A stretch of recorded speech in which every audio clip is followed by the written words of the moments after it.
फलित ज्योतिष में आप सभी लोगों का स्वागत है। प्रथम वीडियो में आप सभी लोगों ने ज्योतिष के परिचय को जाना, जिस परिचय में आपने ये जाना कि संहिता, होरा, गणित, ये सब चीज़ें, विभिन्न चीज़ें जो हैं उसमें आती हैं, जिसमें हम लोग जो है फलित ज्योतिष की तरफ ही चलना है, जिससे फलित में जहाँ जहाँ गणित का प्रकरण आएगा थोड़ा बहुत उसे बताया जाएगा, फिर गणित के प्रकरण की बात होगी तो बाद में उसे आगे, चूंकि टेक्नोलॉजी के उसमें गणित का चैप्टर जो है कंप्यूटर पर बड़े आसानी से सॉफ्टवेयर के द्वारा डेवलप किया जा सकता है। जहाँ तक फलित ज्योतिष की बात है, सभी को फलित को जानने की जिज्ञासा होती है और फलित को ही प्रस्तुत करने के लिए हम आगे बढ़ेंगे और ऐसा करेंगे कि फलित ज्योतिष आप सभी को पूर्ण रूप से ज्ञान हो जाए और फलित ज्योतिष के लिए आप कहीं जाने की जरूरत न पड़े, अपने कुंडली के अनुसार अपनी फलित ज्योतिष का ज्ञान पूर्णतः आप प्राप्त कर सकें। मेरा प्रयास रहेगा कि आपको याद करा दें और उसी प्रयास की कड़ी में फलित ज्योतिष का आज दूसरा पाठ ही लेके आपके समक्ष उपस्थित हुआ हूं और यह पाठ जो है ज्योतिष में नक्षत्रों का अंशात्मक विस्तार के संबंध में है। अब सवाल यह उठता है कि ज्योतिष में नक्षत्रों के अंशात्मक विस्तार ये क्या है? अंशात्मक विस्तार क्या चीज है? पहले तो नक्षत्र क्या है? नक्षत्र ब्रह्मांड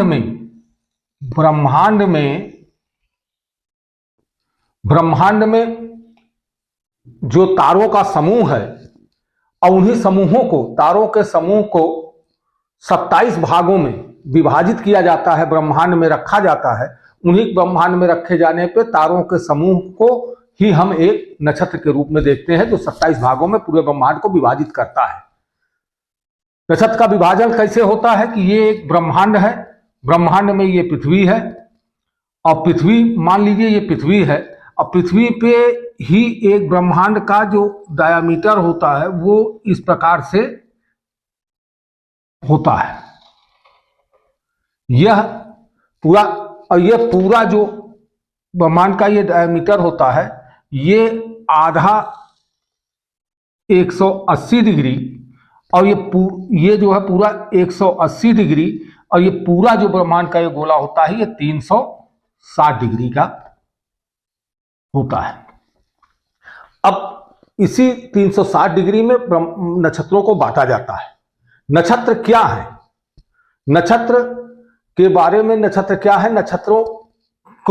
नक्षत्र जो है 27 नक्षत्र हैं, लेकिन नक्षत्रों के 27 नक्षत्रों का पाठ एक ही दिन में अगर पूरा करने का प्रयास करूंगा तो पाठ बहुत बड़ा हो जाएगा और जो वो नहीं होगा। इसलिए नक्षत्रों को 3 भागों में विभाजित कर 9 नक्षत्रों को 9 त्रिक 27, 9 नक्षत्रों को अलग अलग भागों में विभाजित करते हो, 9 नक्षत्रों को क्रमशः आपको बताने का प्रयास करूंगा। तो 9 नक्षत्रों में क्या क्या है? 9 नक्षत्र में नंबर 1 अश्विन,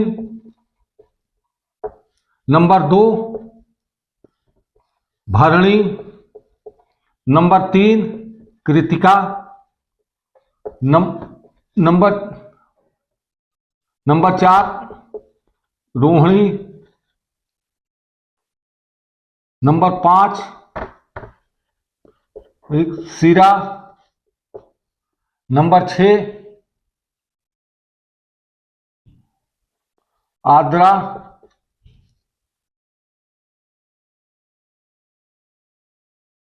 सात पुनर्वसु, 8 पुष्प और 9 अश्लेषा। ये 9 नक्षत्र है। नक्षत्रों का विभाजन कैसे होगा? ये पूरा 360 डिग्री है, इसी 360 डिग्री में हमको बांटना है। तो 360 डिग्री में कैसे बांटा जाएगा? इसका ये है कि 360 डिग्री का पूरा, ये क्या हुआ? 360 डिग्री ब्रह्मांड है, तो 360 डिग्री को हम बांट रहे हैं, 27 भागों में विभाजित कर रहे हैं, तो इसी को भागे क्या कर देंगे? 27 कर देंगे। तो 27 कर देंगे तो भाग निकल आएगा। 27 भाग कर देंगे, एक एक नक्षत्रों को एक एक भाग मिल जाएगा। तो भाग मिलेगा तो 360 को 27 से भाग दिया जाएगा तो भाग दे लेते हैं हम। आप 27 से भाग देंगे, 27 एकम 27, बचा कितना 16, 16 में 7 गए 9 बचा, 0 आपने ले लिया 90 हो गया। ये 3 बार गया, 27 तिया 3 सते 21 का 1, 3 दूनी 6 और 7 8 81, 27 तिया 81, 3 सते 21 का 1 और 3 दूनी 6 7 8 81, बचा कितना 9 बचा। तो ये 13 डिग्री, ये तो आ गया 13 डिग्री। यहां कुछ बच गया, पूरा नहीं है। अब इसको क्या करते हैं कि ये हो गया घंटा, 13 घंटा। उसको ज्योतिषी भाषा में कला और विकला कहा जाता है। तो कला 13 कला हो गया, और ये जो है विकला है, ये मिनट में आ गया। तो मिनट 1 घंटे में कितना होता है 60 मिनट होता है। इसको 60 से हम गुणा कर लेते हैं, 60 से गुणा कर लिए तो 9 छक 54, तो ये हो गया 540। अब 540 को हम फिर पुनः जो है यहां की निकालने के लिए 27 से, तो 27 दूनी 54, ये हो गया। ये सीधे सीधे ये कट गया, 27 दूनी 54, बचा 0, और 0 यहां ले लेते हैं तो 20, ये 20 मिनट आया, 13 घंटे 20 मिनट, और ये 13 डिग्री 20 अंश जो आया। तो ये इसको कला और इसको विकला, 13 को जो है 13 कला 20 विकला, ये ज्योतिष की भाषा में इसे कहा जाएगा। तो ये हमारी गणितीय एक पद्धति हुई कि जिससे हम एक जो है मान हमने निकाला कि एक ग्रह का मान कितना है, 13.20 डिग्री है। तो 13.20 डिग्री है, तो इसको अब पूरे ब्रह्मांड जो है ये 360 डिग्री का है। इसको हम 3 भागों में विभक्त करेंगे। तो 3 भागों में विभक्त करेंगे तब 9 का आएगा। 9 ग्रहों को जो हम 9 राशि नक्षत्रों को लेंगे तो 9 नक्षत्र एक बार, 9 नक्षत्र दूसरी बार, 9 नक्षत्र तीसरी बार। तो 3 भागों में विभक्त करने पे 9 त्रिक 27 नक्षत्र पूरे पूरे हो जाएंगे। तो 27 नक्षत्र हो जाएंगे। 27 गुणे 13 20 कर देते हैं। अगर हम 27 गुणे 13 20 कर देते हैं तो ये आ जाएगा 360 डिग्री। तो यानी 360 डिग्री ये पूरा हो जाएगा, भचक्र पूरा हो जाएगा। अब इन्हीं का मान जो है, मान कैसे इसमें होता है, तो मान होने का तरीका यह है कि अश्विनी 1 से लेके 13.20 डिग्री, भरणी 13.20 से जो है इसमें 13.20 प्लस कर दीजिए, तो 13 दूनी 26, 26 40, फिर इसमें 26 40 कितना जो है 26 40 से शुरू होता है। तो 26 40 से लेके इसमें 13 20 और जोड़ दिए, तो 13 20 कितना होगा 13 दूसरा 33 39, और 40 26 40 और 20 40 20 60 39, ये हो जाएगा 40 हो जाएगा आपका। अब रोहिणी जो है, रोहिणी 40 डिग्री से लेके 40 13 20 40 10 50 3 53 20 53 20 रोहिणी हो जाएगी। अब 53 20 रोहिणी के बाद जो है यहां से मिक्सिरा 53 20 से जो मिक्सिरा होगी, तो 53 20 से लेके और 13 डिग्री जोड़ दिया जाएगा। 3 दूनी 6 और 20 दूनी 40, ये हो गया। 3 दूनी 6 और 5 1 दूनी 6 और 5 और 1 6 66 40, 66 40 और 66 40 के बाद ये 66 40 से, अब इसको देख लीजिए, 66 40 में 13 और जोड़ दीजिए तो 40 ये है, 20 ये है, 60 हो जाएगा। तो एक इधर और आ गया, 66 1 67 हो गया, 67 10 67 और 10 67 10 77 79 80, तो ये हो गया 80 हो गया। अब 80 के बाद ये 80 से 80 डिग्री से 80 10 90 3 93.20 डिग्री। अब यहां 93.20 डिग्री से 93.20 डिग्री से 13 डिग्री 20 डिग्री और जोड़ दिया जाएगा, तो 20 दूनी 40 यहां हो गया और 13 डिग्री इसमें जोड़ा गया, तो 3 दूनी 6 और 9 1 10 106.40। अब 106.40 से 106.40 को 13 डिग्री जोड़ दिया जाएगा तो 13 डिग्री जोड़ दिया जाएगा तो 120 डिग्री। यानी हमने कहा था आपसे कि 3 भागों में विभाजित होगा, तो 3 भागों में तो 120 डिग्री, तो 120 डिग्री एक भाग का मान हुआ, दूसरे एक भाग का मान हुआ, दूसरे भाग का मान हुआ 120 डिग्री और तीसरे भाग का मान हुआ 120 डिग्री। तो यानी कुल मिला के बराबर कितना होगा 360 डिग्री। यानी अब ये क्लियर हो गया कि ये नक्षत्र जो है, नक्षत्र अश्विनी से लेके अश्लेषा तक ये नक्षत्र 120 डिग्री में विभाजित कर दिए गए।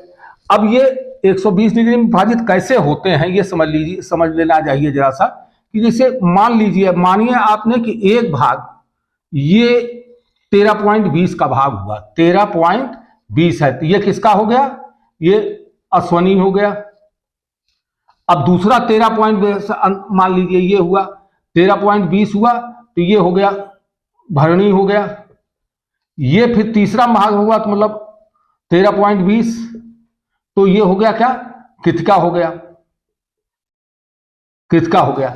अब ये 13.20 इसका मान तो 13.20 डिग्री ही है, 13.20 डिग्री पे ये जो मान हो गया 13.20 है, 13.20 है, 13.20। लेकिन पहला नक्षत्र जो होगा वो 1 से लेके 13.20 होगा, दूसरा नक्षत्र 13.20 से लेके कहां तक होगा, ये 26.40 होगा, और तीसरा नक्षत्र जो है ये 26.40 से लेके जो है 40 तक होगा। ये इस तरह क्रमशः बढ़ते हुए ये 120 डिग्री तक आएगा, फिर उसके बाद आगे 120 डिग्री तक आएगा, फिर आगे 120 डिग्री, 3 बार 120 डिग्री में 360 डिग्री पूरे ब्रह्मांड के भचक्र को ये जो है पूर्ण करेगा। तो ये वो हो गया। अब ये आपको समझ में आ गया होगा थोड़ा।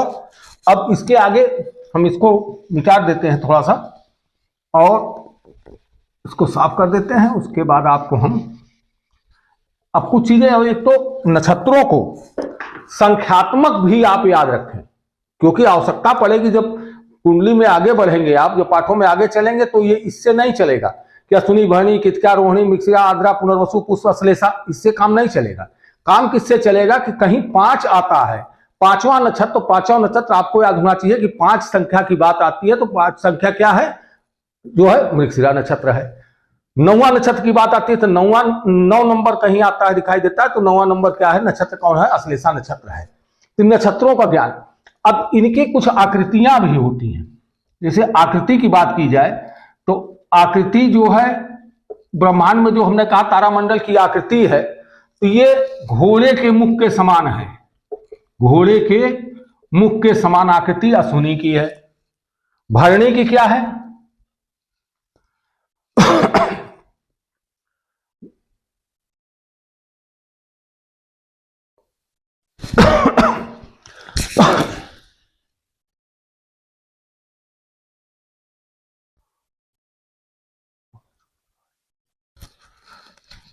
ये भरणी योनि के समान, योनि के समान।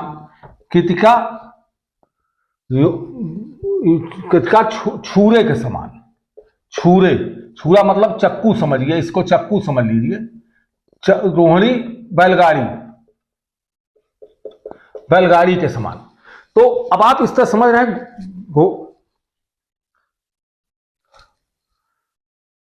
घोड़े की अश्विनी घोड़े के समान, भरणी योनि के समान, कृतिका छुरे के समान, बैलगाड़ी के समान। तो इस तरह से जो है ये है। और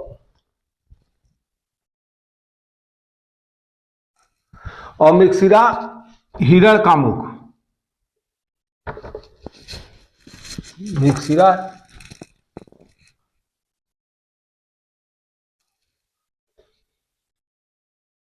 मृगशिरा हिरण का मुख,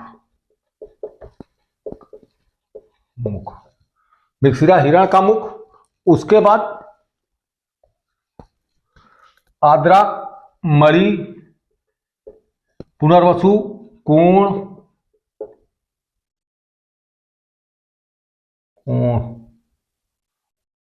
पुष्प घर, और ये चंद्रमा, अश्लेषा चंद्रमा। थोड़ा सा ये भूल हो रही है, ये उल्टा लिख गए हैं, ये घर के समान है और ये कोण के समान है। अब समझने की बात है कि जो ब्रह्मांड में आकृति है किसका है, अश्विनी का घोड़े के मुख के समान, भरणी का योनि के समान, कृतिका का सूर्य चक्कू के समान, रोहिणी का बैलगाड़ी के समान, मृगशिरा का हिरण का मुख के समान, आद्रा का भरणी, आद्रा का मरी आप समझते हैं, मरी जो चंद्रमणि या जैसे नग की मरी, वो मरी के समान है। और इसका घर जो हम लोग का घर होता है उसका घर के समान की आकृति पुनर्वसु की है, पुष्प की कोण के समान है और अश्लेषा की चंद्रमा के समान आकृति है। अब इन नक्षत्रों के स्वामी भी कोई ना कोई ग्रह है, ग्रहों की भी बात आएगी तो ग्रहों के कोई ना कोई स्वामी है। तो अश्विनी का स्वामी कौन है, अश्विनी का स्वामी केतु, भरणी का स्वामी जो है शुक्र है, कृतिका का स्वामी सूर्य, रोहिणी का स्वामी चंद्रमा, मृगशिरा का स्वामी मंगल, आद्रा का स्वामी राहु, पुनर्वसु का स्वामी गुरु, पुष्प का स्वामी शनि और अश्लेषा का स्वामी बुध है। अब 9 नक्षत्रों में अब पता क्या लगता है कि 9 नक्षत्रों में एक एक नक्षत्र का मान, प्रथम नक्षत्र का मान इसका आपको पता लग गया 13.20 मान जो है 13.20 इस तरह से है, भरणी का 26.40, कृतिका का 26.40, रोहिणी का 40, मृगशिरा का 53.66, आद्रा का 66.40 से 80, पुनर्वसु का 80 से 93.20, पुष्प का 93.20 से 106.40 और अश्लेषा का 106.40 से 120 डिग्री। तो ये वो हुआ, उनके जो है ये आकृतियां हुई, ये उनकी संख्या 1 2 3 4 5 6 7 8 9 संख्या हुई और ये उनके स्वामी ग्रह हुए। इस प्रकार ये 9 नक्षत्रों का ये हुआ। इस नक्षत्रों में ही अब अगले नक्षत्रों के 9 नक्षत्र के बाद अगले 9 नक्षत्रों की चर्चा, आज असल पाठ बड़ा हो जाएगा, अगले 9 नक्षत्रों की चर्चा अगले वीडियो में आपके समक्ष प्रस्तुत किया जाएगा। ये जान लें, इनमें कहीं भी अगर आपको समझने में कोई कमी रह गई हो, कुछ भी हो, तो आप हमारे वीडियो पे, हमारे फोन नंबर पे कमेंट के माध्यम से जानकारी प्राप्त कर सकते हैं। हमारा जो मोबाइल नंबर चल रहा है, मोबाइल नंबर हमारा उस पर चल भी रहा है, यहां भी मैं लिख दे रहा हूं 94 50 90 29 42। ये नंबर जो है व्हाट्सएप नंबर भी है, व्हाट्सएप नंबर है, तो व्हाट्सएप पे भी आप हमसे प्रश्न कर सकते हैं। लेकिन प्रश्न आप इस पाठ के नजरिए से ही करें कि इस पाठ में आपको अगर कोई चीज समझ में नहीं आई है तो उससे संबंधित ही जानकारी प्राप्त करने की कोशिश करें, क्योंकि अलग करेंगे तो जो रेगुलर पाठ है, रेगुलर पाठ को बनाने में, रेगुलर पाठ की चर्चा करने में उसमें दिक्कतें आएंगी। और अगर उसके अतिरिक्त कोई पाठ करना है तो आप अलग से बाद में उसको जो है कर सकते हैं। आज के लिए इतना ही, फिर अगले वीडियो में आपसे पुनः मुलाकात होगी। सभी जिज्ञासु बंधुओं को हमारा बहुत बहुत धन्यवाद कि आप हमारे वीडियो को देख रहे हैं और उसको शेयर और सब्सक्राइब करते रहें। और धन्यवाद, नमस्ते।